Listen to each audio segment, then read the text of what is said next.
Nós vamos abrir um texto hoje, conhecido nosso, né? Que está no Evangelho de João. Estava ouvindo a nossa irmã Inês aqui, né? O nosso testemunho fala mais do que muitas pregações, né? Nosso testemunho poupando, nós vamos alcançar.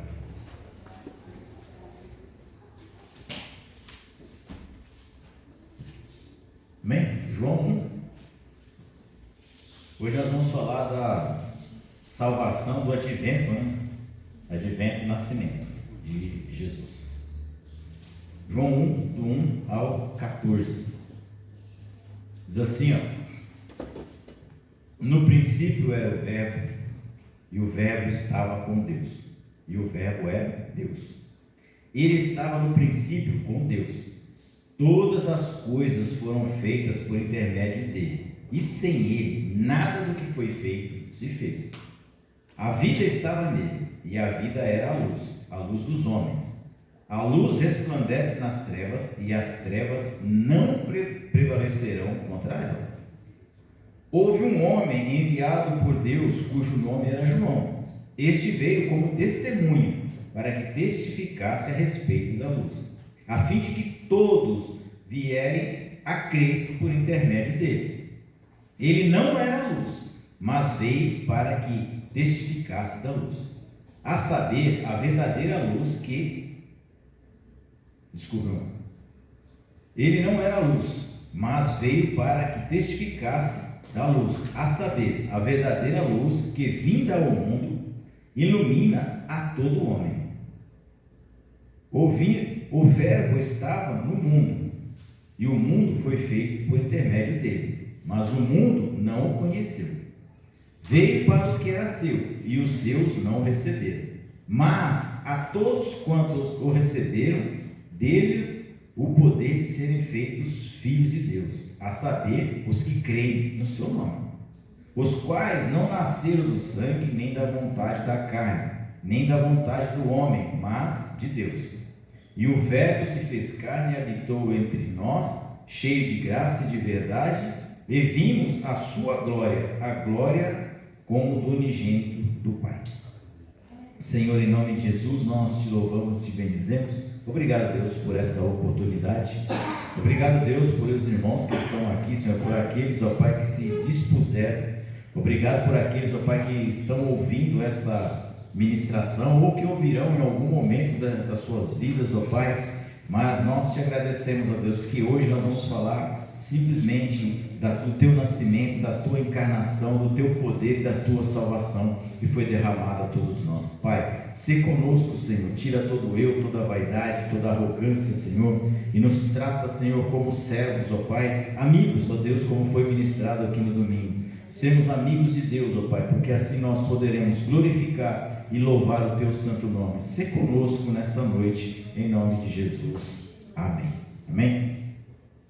Quando a gente fala do nascimento de Cristo, né, advento, né, do Messias, né, a semana passada a Carol ministrou sobre o sangue nos umbrais, né, a tipologia de Cristo, né, o apontamento, a seta que mostrava para o nascimento de Cristo, né? Então a gente tem Cristo no Velho Testamento em larga proporção, né? E se nós lermos com bastante atenção, a Bíblia inteira converge para esse dia, no dia do nascimento de Cristo, né? No dia em que essa promessa se cumpriu. Desde Gênesis 3,15 até o nascimento, essa promessa estava guardada e selada.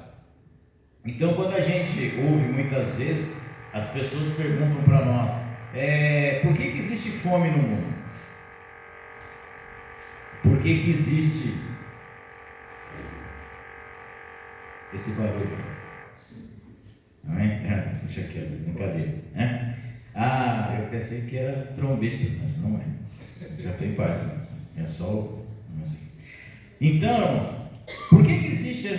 A gente pode discutir santidade, Bíblia com as pessoas, ou falar de amor de Cristo, o amor de Deus, E as pessoas nos perguntam: se Deus é amor, por que as pessoas matam umas às outras? Se Deus é amor, né? Se Deus é tão sábio, tão conhecedor, tão onipresente, onisciente, onipotente, por que Ele criou o homem sabendo que ele ia pecar? Vocês criariam alguma coisa para ferir vocês mais tarde? Não. Acredito que não. Espero. Então, as pessoas perguntam: mas por que Deus fez tal coisa? Por que Deus fez, né? As pessoas falam: se Deus fosse tão sábio, tão inteligente, Ele saberia que Adão e Eva iam cair do paraíso. Iam sair de lá, iam ser expulsos. Se Deus tivesse presciência do futuro, Ele não teria colocado a fruta ou a árvore no meio do jardim. Ele teria colocado ela escondida, né? Mas se nós lermos a Bíblia, em Pedro, ele fala que o sangue de Cristo, ele estava preparado antes da fundação do mundo. Em outras palavras, não se pega Deus de surpresa. Deus está sempre um passo à frente.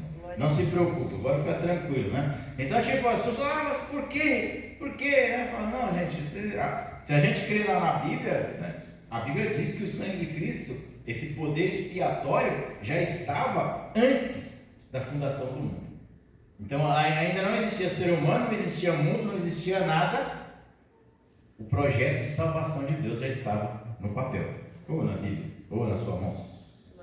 E quando nós lemos essa introdução do livro de João, né, como o pastor Noel aqui deu uma bela introdução na minha pregação, um spoiler, né?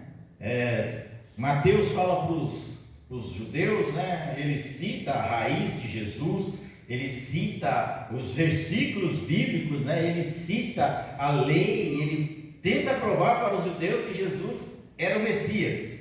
Ao quanto Marcos, ele escreve um evangelho, o pai dos evangelhos, diga-se de passagem, né? Foi o primeiro, e ele escreve um evangelho coeso, bem focado no que Jesus fez, nas ações de Jesus. Ele já começa Jesus metendo milagre, só milagre e poder, e ele termina o evangelho dele rapidinho. Ele escreve esse evangelho para os romanos, né, ao povo, né, que dominava naquela época. Nós pegamos o evangelho de Lucas e nós vamos ver Lucas escrevendo, Lucas sendo uma testemunha, um escriba, ele está relatando os acontecimentos de Jesus a uma pessoa. Então ele não está escrevendo um livro para uma nação, ele está escrevendo o livro para uma pessoa, né? A Teófilo, se não for meu engano, talvez seja esse mesmo.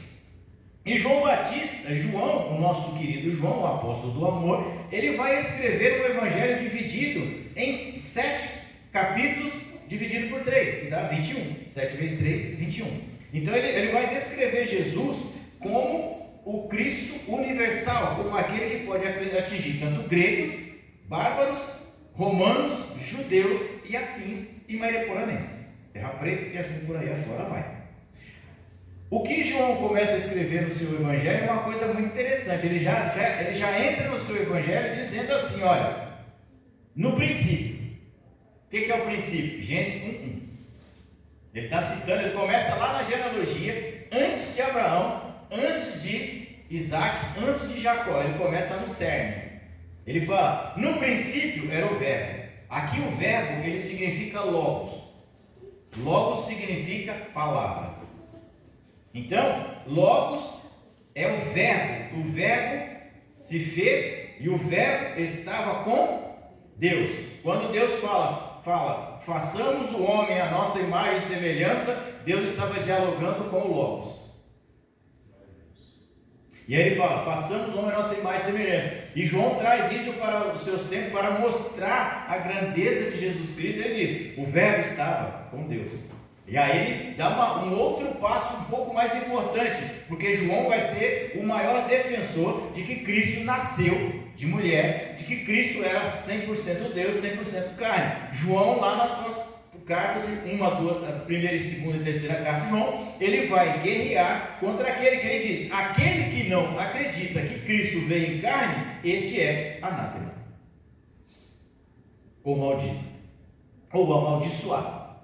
E aqui ele diz assim, ele traz o primeiro versículo dizendo assim, olha, ele era Deus e o verbo era Deus. Ele não está colocando Jesus como um Deus menor, um auxiliador, um ajudador. Não, ele está falando assim, no princípio era o verbo, e o verbo estava com Deus, e o verbo era Deus. E aí ele diz, ele estava no princípio com Deus, e todas as coisas que foram feitas por intermédio dele, e sem ele, nada que foi feito, se fez. A vida estava nele. Quando ele está citando, haja luz, haja vida, haja água, haja seres viventes, haja mantimento. A vida ela é um conjunto de ações, tá, irmão? A vida não é só o suspiro. As pessoas pensam que o cara está respirando, está vivo. Não, se você estiver na UTI, você está respirando, mas não está vivo. A vida em si ela é um conjunto. A vida ela precisa de alimento, precisa de ar, precisa de água, precisa de sono, precisa de todas as coisas. Não é só estar respirando, porque só respirar não é o suficiente. E aí ele vai dizer assim, olha, ele estava com ele, a vida estava nele, e a vida era a luz dos homens. A luz resplandece nas trevas, né? E as trevas de maneira alguma pode prevalecer. Porque ele fala, haja luz, e houve luz. Ele criou a noite e criou o dia, criou o sol, criou a lua. E aí ele começa a dizer, o Evangelho de João, ele traz a raiz de Cristo, não a raiz genealógica rabina, ele traz a raiz celestial, né? A diferença é essa que nós temos que ver, né? Então, tipo assim, por isso o nascimento de Jesus, ele traz uma coisa meio interessante. Se eu perguntar para os irmãos aqui, aonde Jesus começou a sofrer, irmãos? Aonde Jesus começou a sofrer na Bíblia? Alguém já parou para pensar nisso? Desde o nascimento, quando houve a perseguição dos pais. Desde o nascimento? Nasceu numa família pobre, né? Não foi, né? Não foi uma família muito abastada. Não, mas não foi. Quando Jesus começou a sofrer? Depois do batismo? Também não, já estava grandinho, já estava preparado fisicamente. Depois da queda? Jesus começou a sofrer quando ele desceu da glória, destruiu da glória. Não é o que Paulo descreve em Filipenses capítulo 1 e 4, se não me engano? Mesmo sendo Deus, não se usurpou a ser igual a Deus. Ele deixou a glória. Jesus, gente, na boa. Quem é que gosta de morar em casa com piscina? Piscina. Churrasqueiro, pátio bonito, lago para pescar, carros importados. Todo o poder do mundo. Chega lá na sua casa e fala, ó, Alexa, luz. Pá, luz. Alexa, limpe a casa. Alexa, limpa a casa. Você já imaginou isso? Alexa, ó, muda a cor da flor. Alexa, crie isso. Daí você vai ver assim, eu estou fazendo uma analogia aqui com Jesus, né? O Alexa, esse equipamento aí. Mas Jesus fala, haja luz. Luz. Haja vida. Cria o elefante instantâneo. Cria o rinoceronte. Cria o homem, pó da terra. Sopra nele, sopro de vida. E aí você deixa tudo isso para vir morar aqui. Jesus vai para o céu e fala assim, Jesus, rua de ouro, jaspe, muro, rio da vida, fruta da saúde. E eu não tenho nem a cabeça onde reconhecer, nem coisar a cabeça. Anjos cantando para mim. Anjos louvando, não tinha ninguém desafinado, não erravam as notas. Não erravam, né? No meio da festividade, o pessoal tocava, volta essa aqui, né? No meio do cântico não tem erro, não tem nenhum desafio, não tem nada, perfeito. Glórias a Deus. O altar fogueado, fogo. E aí Deus olha para ele e fala, não, agora é só nós descer. Ele fala, mas agora estou me acostumando aqui. Desce. Ele vem começar a ter uma vida igual a nossa, igual a pastora falou, nasceu numa família humilde, né? Tipo, tem até um memezinho que a gente vê por aí, né, da criança, né? Criança quando nasce, aí com a cara assim, descobriu que nasceu no meio do pobre, que vai passando, olha o carro do ovo, está passando na sua rua. Né? Tinha tanto lugar para nascer, ele nasceu logo, né? Mas já foi.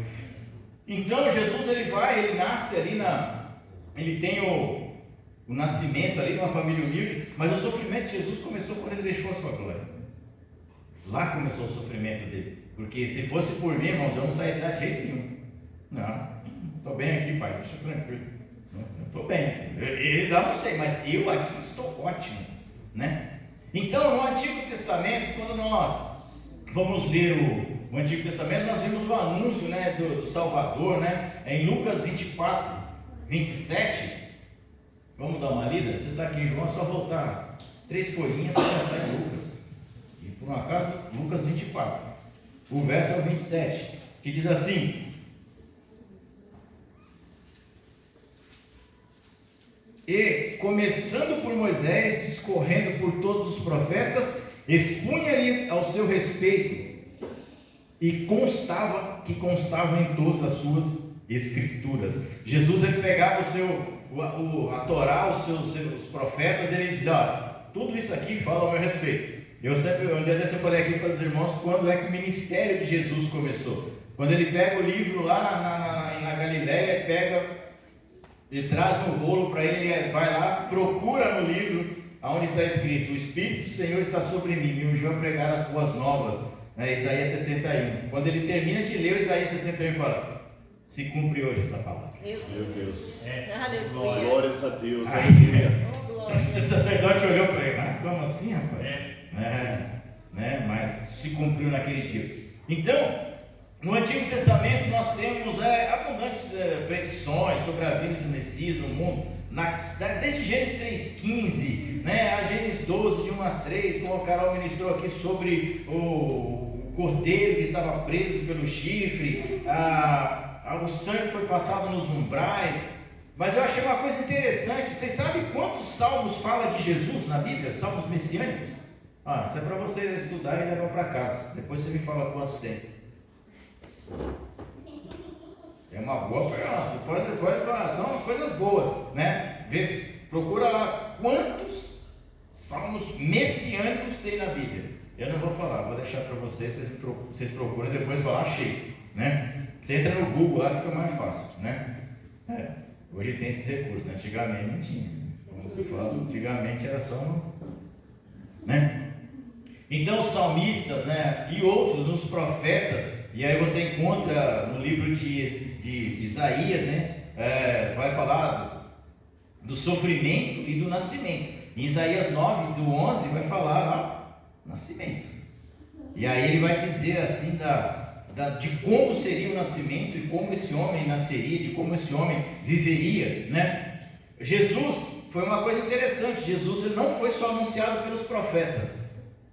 Jesus foi anunciado pelos anjos. Lucas 1:30, 38. Quando o anjo desce para falar com Maria, Gabriel, né? Desce para dar a notícia para Maria: Maria, você é uma bem-aventurada, né?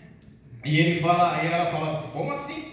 Você vai nascer um filho, e ele dá instruções para Maria, como seria o nome do filho, o que ela deveria fazer, como deveria ser feito, né? Então, Jesus ele foi anunciado pelos profetas, pelos salmistas, pela palavra do Antigo Testamento e pelos anjos. E ele foi desfrutado pela humanidade.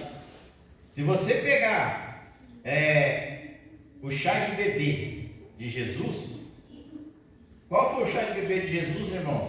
O chá de bebê de Jesus foi ouro, incenso e mirra. Não foi fralda, nem brinquedinho e nem leite em pó. Aí por quê? Porque as visitas dos pastores e dos sábios simboliza toda a raça humana à procura de Deus.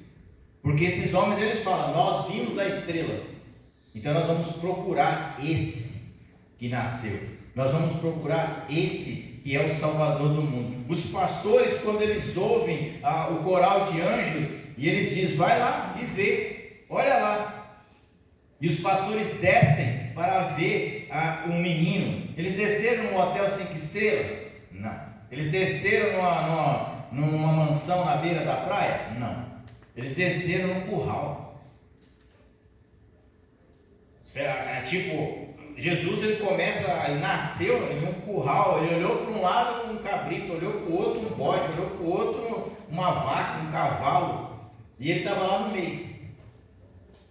Mas no meio daqueles animais, vamos dizer, que ficam para o lado de fora, nasceu o Salvador que estaria para dentro. Nasceu o Salvador que colocaria todos nós que estávamos fora da presença de Deus, que dormíamos do lado de fora como os animais, que vivíamos nos estábulos da vida. Jesus nasceu ali e falou assim: você, a partir de hoje, você tem a mesma possibilidade de morar para dentro, de morar no céu. Hoje você não fica do lado de fora mais, você fica do lado de dentro. E aqueles homens foram lá e visitaram, desfrutar da humanidade. Aqueles pastores e aqueles sábios simboliza eu e você à procura de Deus. Agora, o que nós temos que entender é o seguinte: o que nós levamos diante de Deus? Você leva incenso, leva mirra, leva ouro? Né? É uma questão que nós temos que pensar para ver o que nós estamos levando diante de Deus. Mas isso é um assunto para uma pregação com o pastor Noel outro dia. Né? Amém?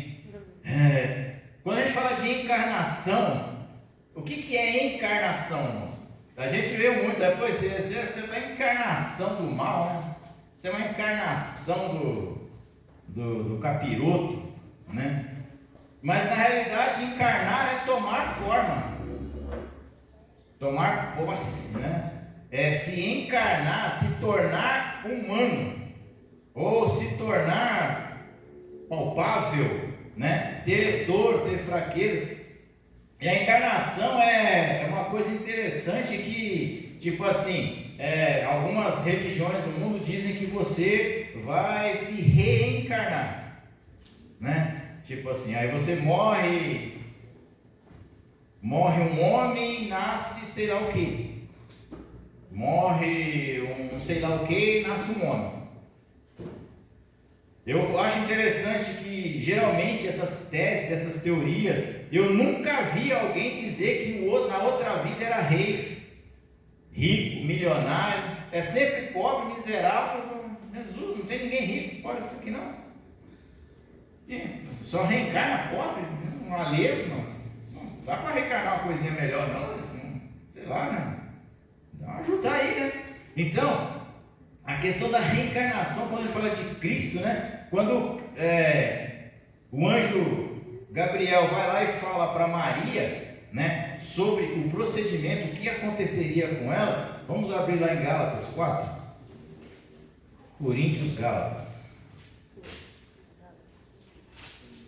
Gálatas 4, o verso é o 4, que diz assim: mas está sob tutores e curadores até o tempo predeterminado pelo Pai, né?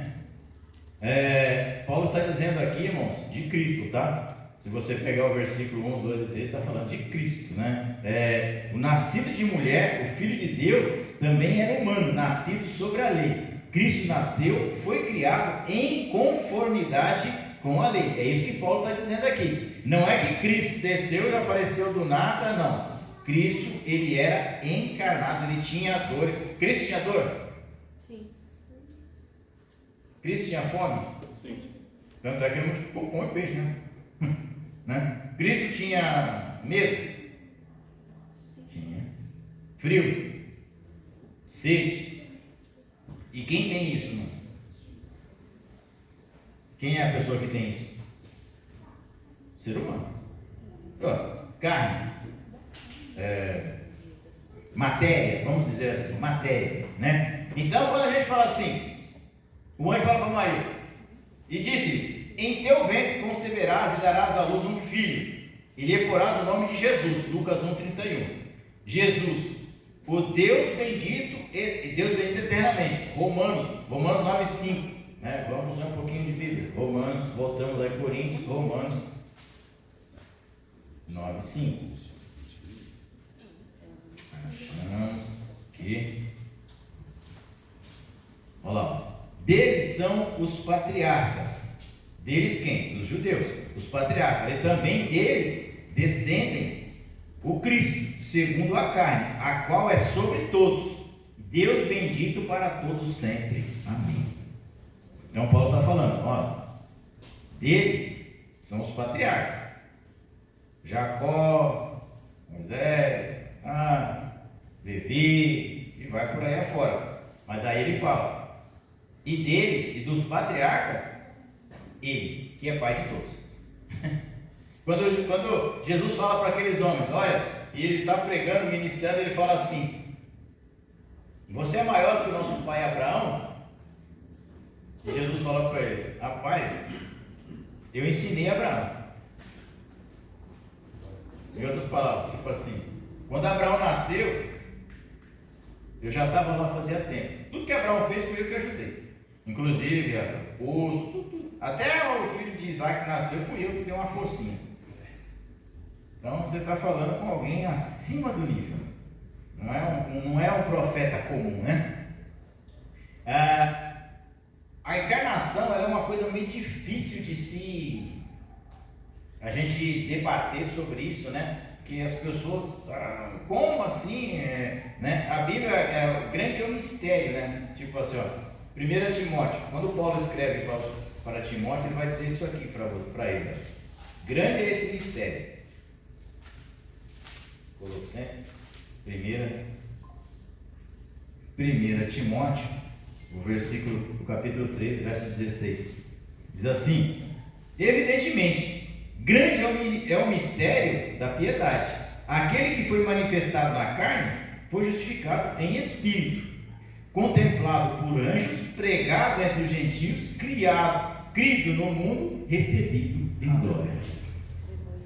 E o Paulo está dizendo assim, gente, isso aqui é um mistério. Não é uma coisa que você vai entender assim, ó. Eu fiz a faculdade, já entendi o que Jesus veio, como ele nasceu. Não, isso aqui é um mistério. Porque ele nasceu, foi manifesto na carne, justificado no Espírito. Jesus não foi justificado por lei, Jesus foi justificado pelo Espírito. A doutrina da encarnação de Jesus excede tudo o que entendemos, todo entendimento humano, que possamos compreender. Porém, só tem uma forma de você entender a encarnação de Jesus: fé e milagre. Porque para a pessoa reencarnar há necessidade de ter um milagre. Quando a gente fala de concepção, o nascimento, né, de Jesus, né, o nascimento da salvação, porque a salvação ela nasceu. Jesus é o plano perfeito, né, como nós cantamos aqui de vez em quando, né? É um plano concebido desde a fundação do mundo. Jesus Cristo é o Cordeiro de Deus que foi morto desde a fundação do mundo. Onde está escrito isso? Primeiro Apocalipse, capítulo 13, versículo 8. Vamos ver se está verdade mesmo? Apocalipse, capítulo 13, versículo 8.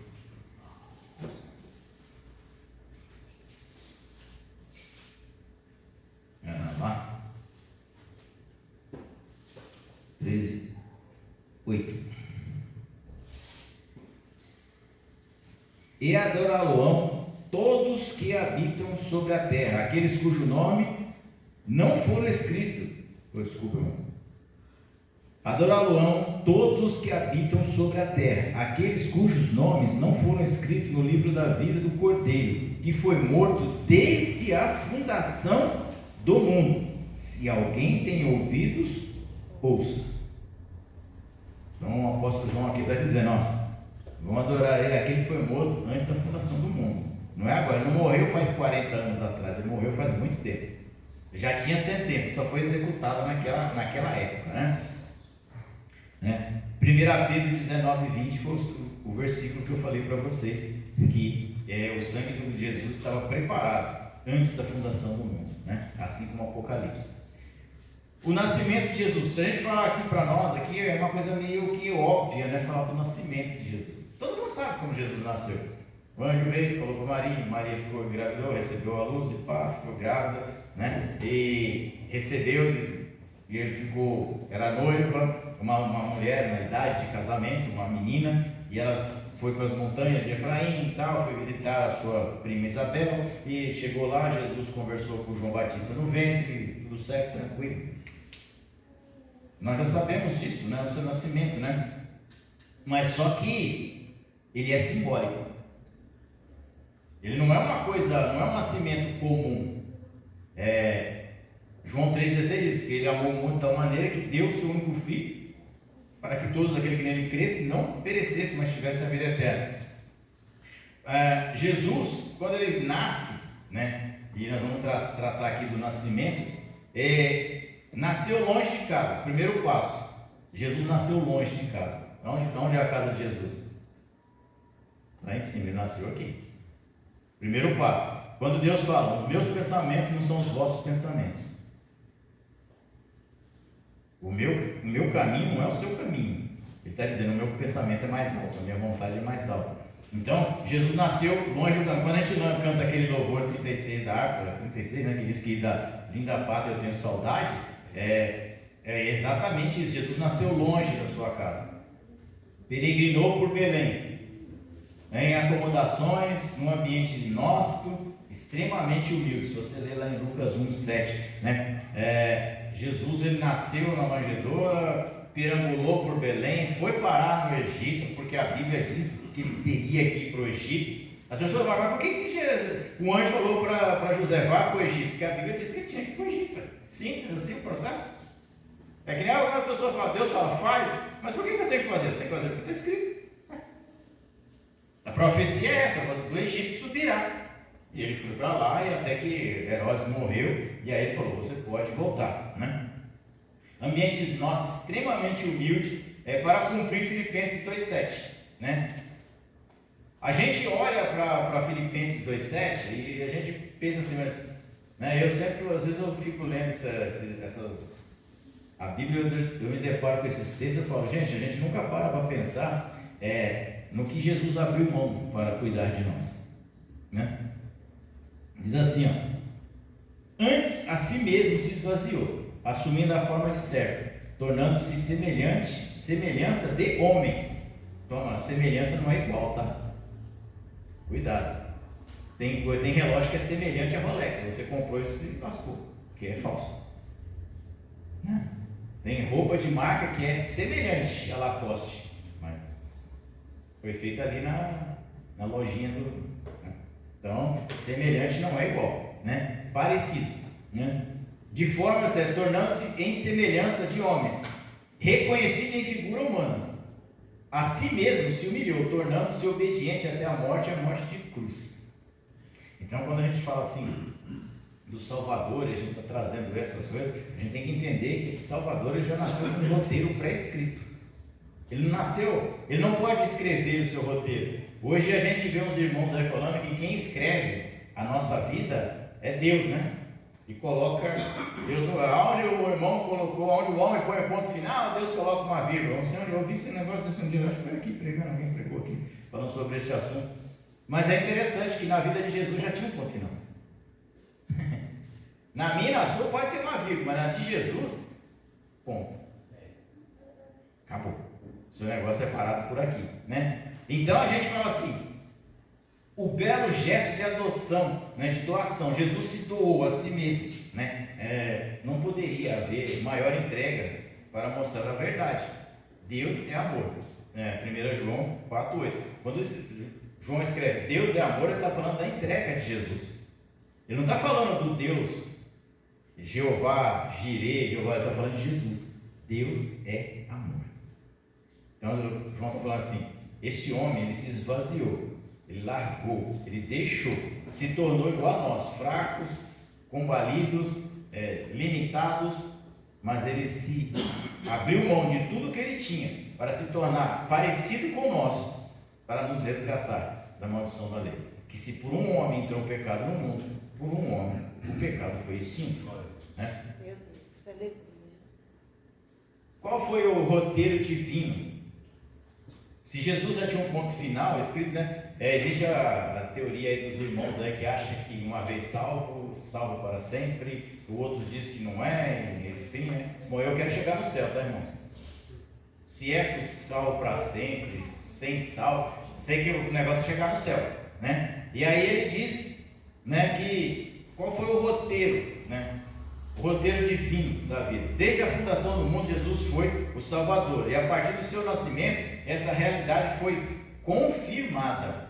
Existia uma promessa, e essa promessa foi confirmada no seu nascimento. E ela foi ratificada na sua morte, e ela foi na plenitude na sua ressurreição.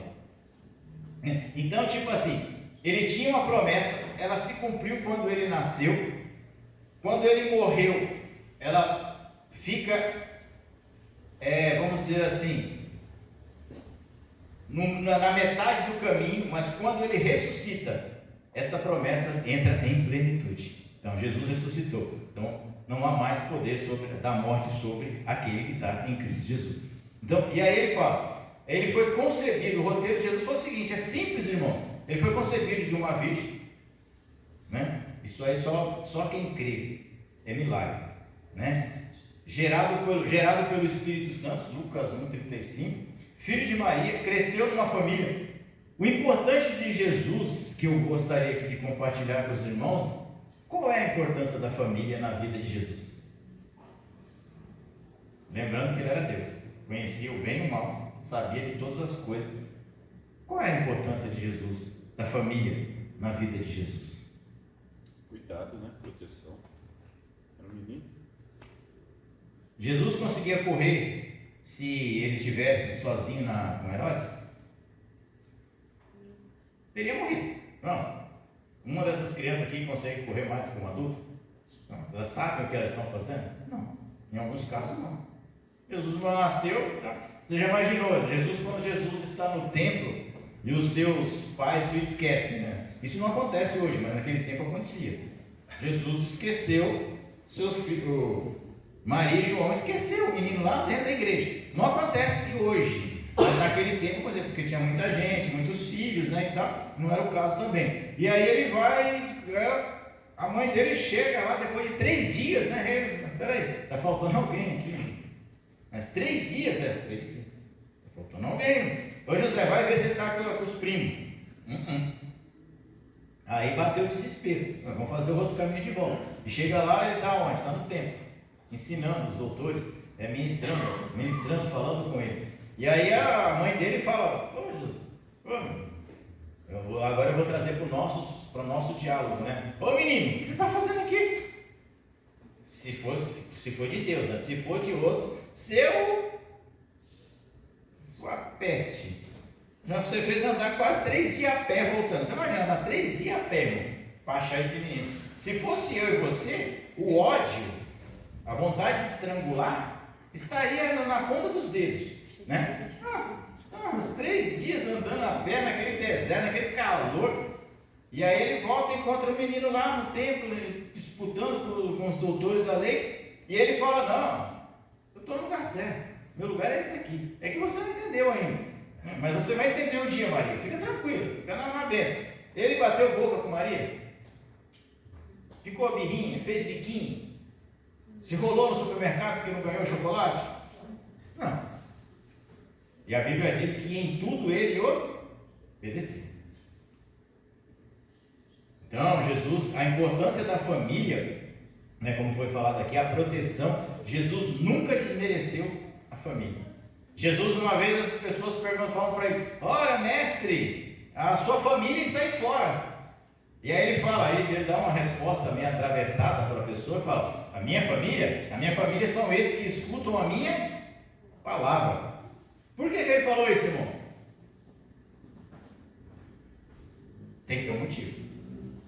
Jesus nunca fala nada sem ter um motivo. A Bíblia vai dizer o que quando Jesus vai nas suas cidades? Ai de ti! Quais cidades? Betsaida, Corazim, Nazaré. Por quê? Jesus não fez milagre lá. Por quê? Porque as pessoas conheciam Jesus. Simples assim. profeta de fora, o profeta de fora fala para você, ó, melhor você se consertar, hein? Jesus está voltando. Jesus vai pegar você no laço. Aí a pessoa, legal. O pastor fala, ó, Jesus está voltando, ele vai te pegar no laço. O pastor está de mau humor hoje. Credo, o pastor está mal-humorado. Nossa, azedo. Agora não é mais azedo nem mal-humorado, tá, irmãos? Agora é tóxico. O pastor é tóxico. Ele não me pegou aqui. Nossa, mas vem alguém de fora fala a mesma coisa, você fica se alegre, pulando, saltitante. Sabe o que isso acontece? Perdeu-se o livro da lei dentro da casa do Senhor. Se perdeu, né? Mas enfim, deixa isso para o outro lado. E aí Jesus, a importância da família de Jesus era muito importante, que Jesus vai, o primeiro milagre que Jesus faz, a sua família estava junto. A Bíblia diz que a família de Jesus foi convidada. Quando o pai e a mãe eram convidados, a família inteira ia. Então, se você tinha uma família grandona, glória a Deus, convidava você, levava os 15. Né? Não é o caso de hoje. Hoje em dia, os casamentos hoje é tipo assim: nós vamos estar fazendo uma festa, por gentileza, cada um leva a sua carne e leva o seu refrigerante. Então, mudou os tempos modernos. Eu gostava do tempo antigo, só ia só para comer. Mas enfim. E a Bíblia vai dizer que esse roteiro de Jesus, a sua família, ele vai crescer na sua família, e a família era tão importante que elas estavam sempre ao lado de Jesus. Quando Jesus fala para aqueles homens, olha, a minha família é esses que me seguem, ele estava falando isso porque a sua família não acreditava que ele era o Filho de Deus. E eu provo isso. Quando é que Tiago se converteu, irmãos? Tiago era irmão de Jesus. Tiago foi lá o presidente do concílio de Atos 15, daquela celeuma entre judaizante que está acontecendo hoje nas igrejas por aí. Ele que deu o voto, falou, não gente, chega, vamos resolver esse assunto aqui agora. O primeiro concílio da igreja. Tiago era irmão de Jesus.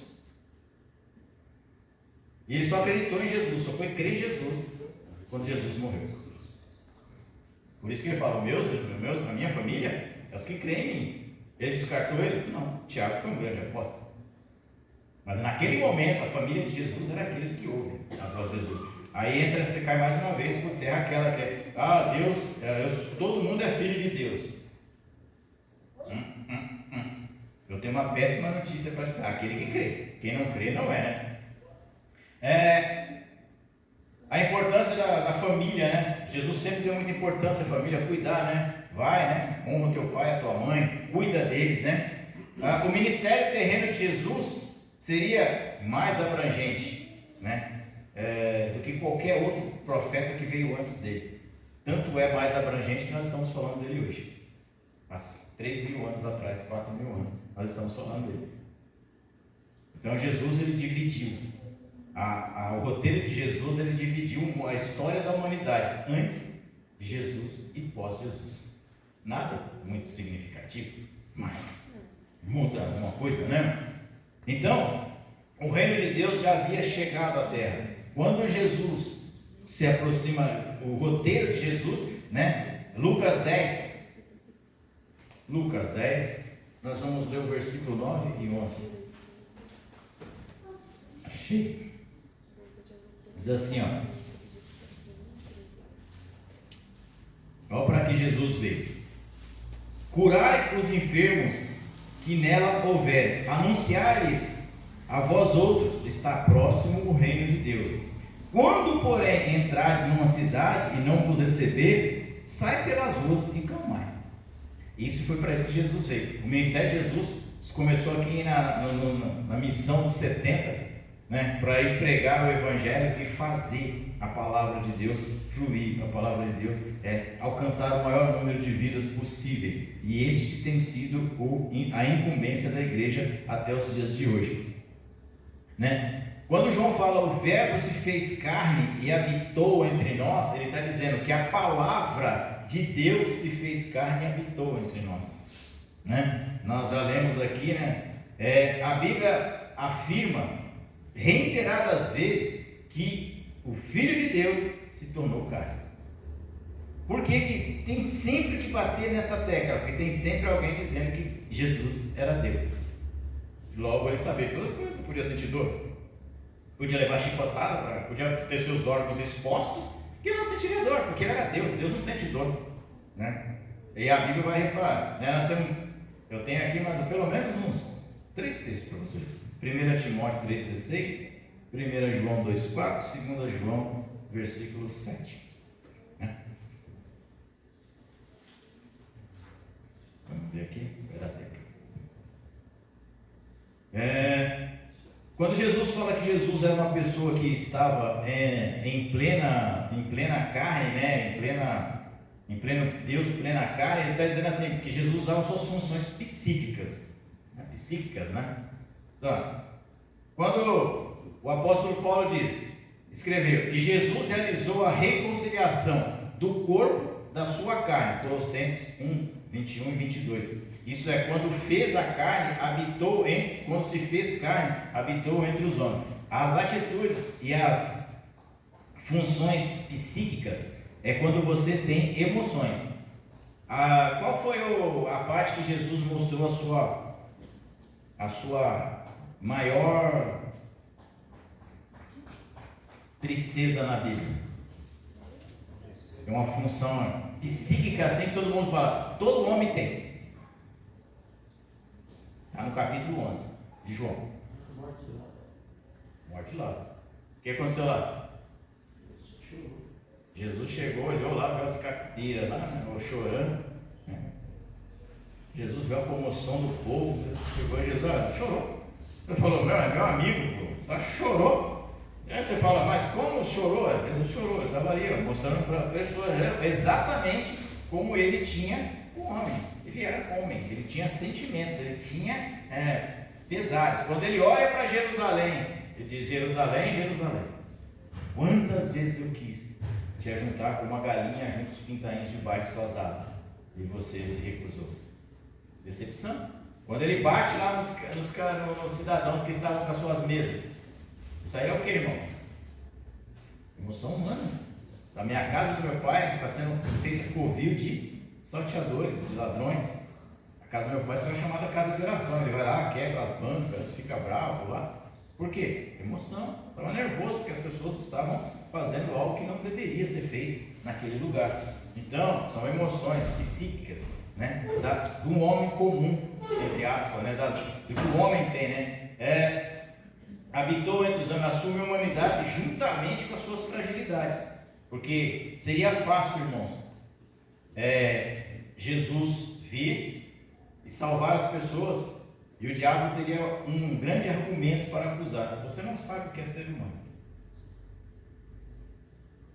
Você imaginou o diabo lá na coisa? Você salvar alguém? Rapaz, tu vive no meio das pedras afogueadas. Tu está rodeado de anjos. Tem querubim dizendo santo, santo toda hora que você quer. Você faz o que você quer, você viaja na nuvem. Seu cavalo é a nuvem. Você quer dar uma lição de moral para mim? Eu quero ver se você é igual aquele miserável que está lá embaixo, lá, está comendo capim pela raiz. Jesus se fez. Ele fala, eu vou. É o mesmo exemplo que Deus dá sobre Jó. O diabo chega para Deus e fala, sim, também. Até eu sigo o Senhor daquele jeito. Uma maravilha, pá. Churrasco todo final de semana na casa dos filhos. O cara é a maior companhia de transporte do deserto. Tem não sei quantos mil camelos. Domina todas as rotas de transporte. Tem não sei quantas ovelhas, não sei quanto. Rapaz, assim qualquer um te adora, Senhor. Assim qualquer um consegue chegar no céu. E aí Deus fala para ele, você não conhece nada, cara. Viveu no céu tantos anos e não aprendeu nada comigo, né? Pode ir lá. Pode fazer, meu pai. Você só não pode tocar na vida dele. O resto você pode tirar tudo dele. E a Bíblia diz que tirou os filhos, tirou a mulher. Não, a mulher não tirou, não. A mulher deixou lá. Não sei porquê, mas deixou. Né?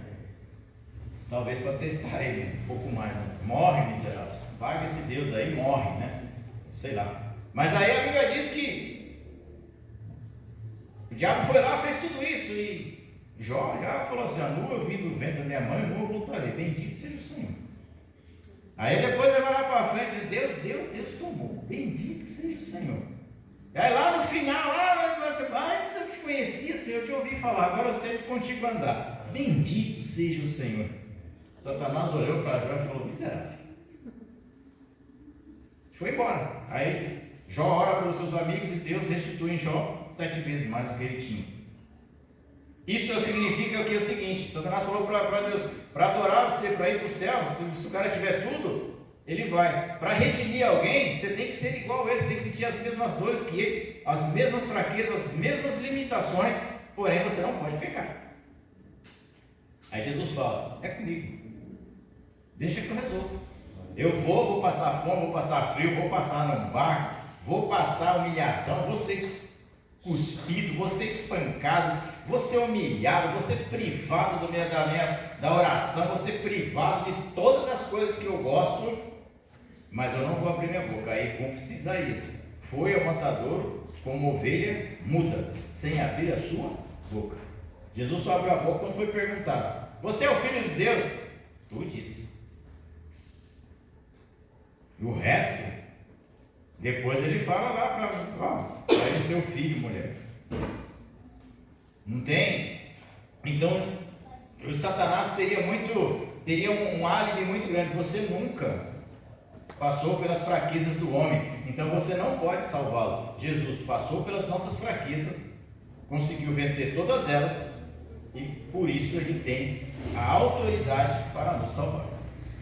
Glória a Deus por isso, né? Porque o pecado que estava sobre mim, ele carregou. Então, o peso foi grande, né? Só do meu pecado já era bastante para Jesus. Imagine o da terra inteira. Então, a humilhação de Jesus como servo, né? Quando eu até perguntei para vocês aqui, quando é que Jesus começou a ser humilhado? Quando ele deixou a glória, deixou o poder, deixou a graça, né? Deixou tudo aquilo lá em cima para se tornar uma pessoa falível, fraca, cansada, que tem momentos de alegria, momentos de tristeza, que a gente não tem dia que está feliz da vida pulando, tem dia que está chorando, a gente não sabe nem porquê, mas tem dia que a gente está assim. Então, Jesus ele é humilhado, ele sai da glória, desce para cá, se torna um ser humano, conhece as suas limitações, vive as suas limitações, vence as limitações e servo sofredor. Isaías 53. E aí ele vai ser tratado, né? E não há coisa mais estranha, eu acredito que não há coisa mais esquisita do que você perder a sua identidade. Eu vou contar para vocês uma coisa muito interessante que acontece com as pessoas.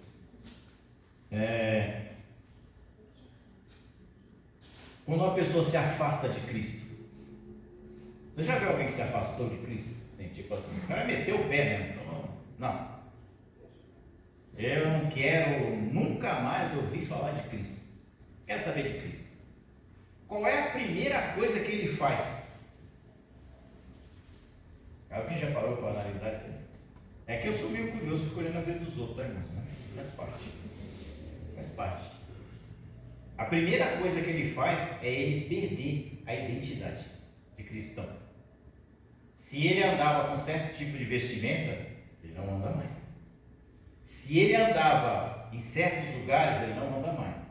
Ele corta o vínculo totalmente com aquilo que ele tinha. Você pode reparar que tem pessoas que tiram férias de Cristo, é uma coisa. O cara está lá, fica lá afastado em casa, dormindo, preguiçoso, engordando, tá. Mas ele não esquece o temor, ele não esquece que Jesus é o Senhor, é o Salvador, ele sabe que é, mas quando alguém abre mão, realmente se aposta da fé, a primeira coisa que ele faz é ele perder a sua característica de cristão. Se ele usava tal, se ele lia a Bíblia, se ele ouvia louvores, ele começa a ouvir tudo ao contrário, começa a andar com gente que não tinha nada a ver com ele, exatamente para dizer: eu não faço mais parte dessa tribo. Pastor, é desse povo que a palavra fala que é impossível que volte? Apostasia. Conhecimento. Você sabe quem é Deus, conhece Deus, experimentou de Deus, sabe a glória de Deus e fala: não, eu não quero. Eu estava comentando com a minha esposa esse final de semana, agora pessoal, vou falar mal da minha esposa.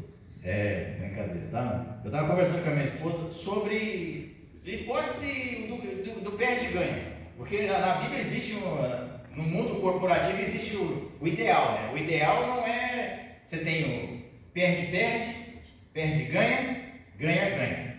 O certo é ganha-ganha no mundo que nós vivemos. A pergunta que eu fiz para Elisa pensa comigo, Jesus morreu pendurado na cruz, 2 ladrões.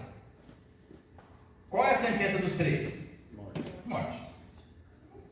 Pronto. Não tinha para onde correr aquelas 3 criaturas, aqueles 3 seres.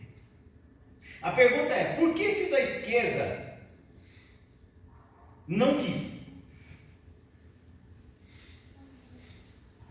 Gente, para onde ele ia? Fé. Não, ele ia morrer. Para onde o da direita ia? Morrer. Para onde Jesus ia? Morrer.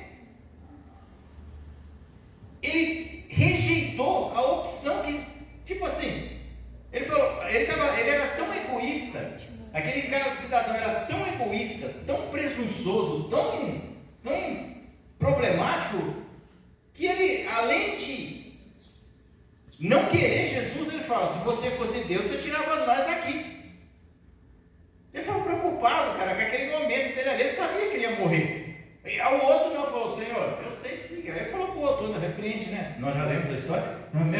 Eu sei porque eu estou aqui, você sabe que você está aqui, mas ele não tem pecado algum. E ele fala: Senhor, se for possível, quando você chegar lá em cima, dá um joinha para mim aí, dá um like na minha vida. Jesus fala para ele: você já está no céu. E o outro? Tem pessoas que vão rejeitar a Cristo conscientemente. Pastor, porque o interesse do outro é ter vida depois descer da cruz, né? O outro já cria que realmente não tinha jeito, já tinha sentença que era criminoso. A chance é de pegar numa vida além dessa. Então, mas, assim, ele não tinha para onde ir. O cara ia morrer. Eu acho assim, não tem para onde você ir. É Cristo, ponto. Se agarra na É a única opção que ele tinha pós a vida, porque ele ia morrer, os 3 iam morrer do mesmo jeito. Só o do meio que ia ressuscitar. Os outros iam morrer e iam descer para o pó. Ninguém nem sabe o nome dos ladrões. Mas esse é o tipo de pessoa que você vai encontrar na sua vida. E não fique triste. O cara recebeu um milagre, fez isso, fez aquilo. Deus mudou a vida dele, ele era miserável, mora numa mansão. Significa nada. Então, O senhor falou aí da pessoa sair da presença de Deus e mudar totalmente a vida, largar mesmo as coisas de Jesus e ir para o mundão mergulhar. Mas essa pessoa, um dia ela teve, na verdade, do lado de cá? Teve. Judas andava com Jesus. Mas Judas andou, mas não estava. Mas ele conheceu a Jesus, ele sabe os regulamentos, sabe a lei. Então, Mas tipo, Ele escolheu não ele escolheu não obedecer. O problema é tipo assim: ele andou, mas ele nunca conheceu a Cristo. Não. Ele escolheu não obedecer. Conhecer, ele conheceu. Então, mas é o que separa hoje, das pessoas hoje vêm para a igreja, elas escolhem de não querer servir a Cristo. Então, mas quando a gente fala assim do não querer, é tipo assim, é abrir mão da identidade, da imagem e semelhança. Falar: não, para mim não serve. Eu não quero ter mais contato, não quero ter contato novamente com o Jardim do Éden. Eu quero viver sozinho. Né? Tipo, Ninguém perde o céu por pecar, né? Não. Por negar a graça. negar. Quando Jesus, eu vou encerrar aqui, tá, irmãos? É que eu entrei nesse assunto aqui, mas deixa eu ver. Não é proveitoso também. Jesus é um exemplo a ser seguido. Quando Jesus morreu, nós como cristãos, nós temos um exemplo hoje a ser seguido. Nós não seguimos A, B ou C, nós seguimos Cristo. É o nosso exemplo de fé, o nosso exemplo de vida, a nossa forma de viver. Ela tem que andar o mais próximo de Cristo possível. Conseguiremos? Com a ajuda do Espírito Santo, sim. Vamos parar de pecar? Nunca. Mas vamos nos arrepender sempre que pecar. Glória a Deus. Parar você não vai, mas se arrepender, você tem sempre a oportunidade de se arrepender, né? Obrigado, Jesus. Nós aprendemos a priorizar, a amar o nosso próximo, a como a nós mesmos, a priorizar o reino de Deus, porque Jesus sempre priorizou o reino dos céus. Nós podemos ler diversas vezes: Pai, eu sei que o Senhor sempre me ouve. Pai nosso, assim, Pai nosso que está no céu, santificado seja o teu nome. Sempre Deus, sempre Jesus está tratando Deus como